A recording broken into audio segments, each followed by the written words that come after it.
My name is James Mwenda, a rhino caretaker here in Opetita Conservancy.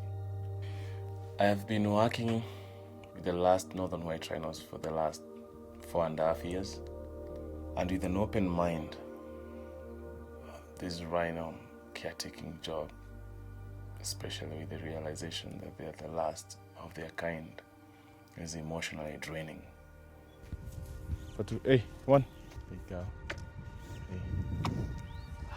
When I arrived here as a caretaker, there were 4 northern white rhinos.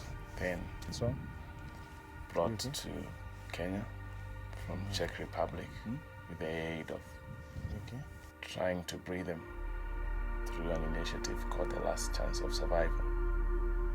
Before I came to work in Opetita Conservancy, I had worked as a gardener for 8 years.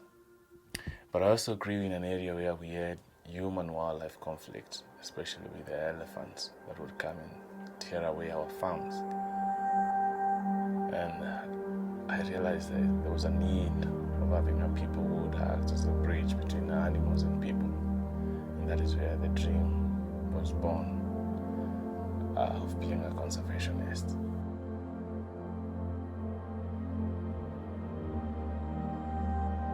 When I moved to work with the northern white rhinos, I was just doing it as a job. One morning, I found the second last known northern white rhino Sunni lying in an abnormal portion. I went to cross-check whether all was well with him. And I realized that he was dead upon reaching him. And when I lay my hands on him, as I realized we were down now to only one male. His name was Sudan. I came to work very closely with Sudan, who was known now as the last male northern white rhino. And over time, we created a special bond. One evening in March 2015, as I had already fed him and I was looking at him, I noticed a tear drop off his eyes. This tear was large enough for me to see it.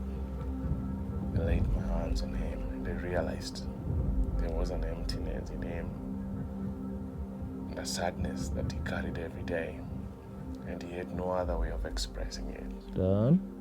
That tear completely changed me. No. He needed people to voice him out in the aspect of realizing what he stood for.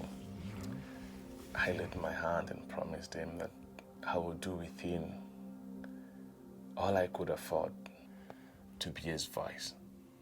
And that's what I'm trying to be today. Sudan was a sweet rhino that you could ever be in the presence of. I think he allowed us to get close to him because maybe he knew what he stood for, that it was a lesson for us to learn from him.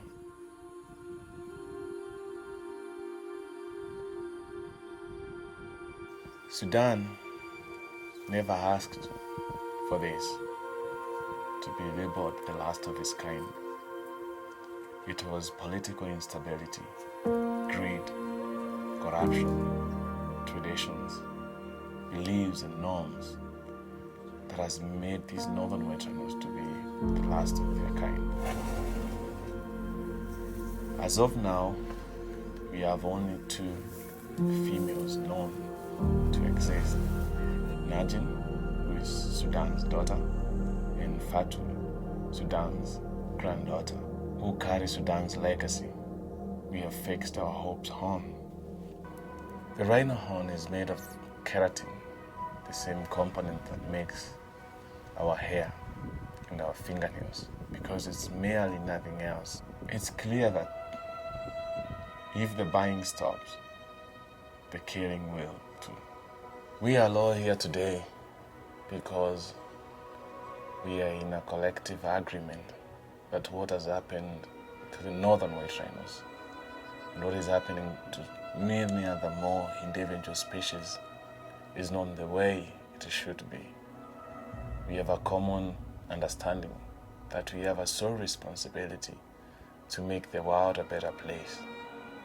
We cannot single out only those people who are involved in taking and killing away our animals.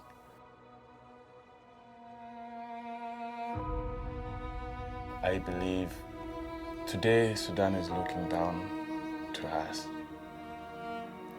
And I believe the greatest question he has is whether we have learned so much from his existence and what he stood for.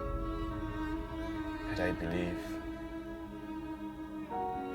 if he would be here right now, he would ask us to open our eyes and see the reality of what extinction is and how much as humans we need to rise and protect what we have left before time is too late.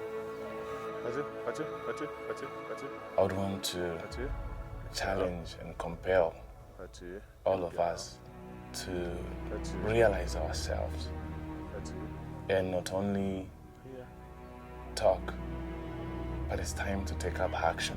It is our collective responsibility to stand for the cause of saving individual species that are at the brink of extinction. Not only for us, but also for the future generations. Because sometimes we even remain silent when we can have a call to action. If we don't learn from him, then how else are we going to learn? And with which other species are we going to learn from? It's going to be late. It's going to be too late before we learn. So we all have a hand in this. And we all collectively can sacrifice something. It's not too late.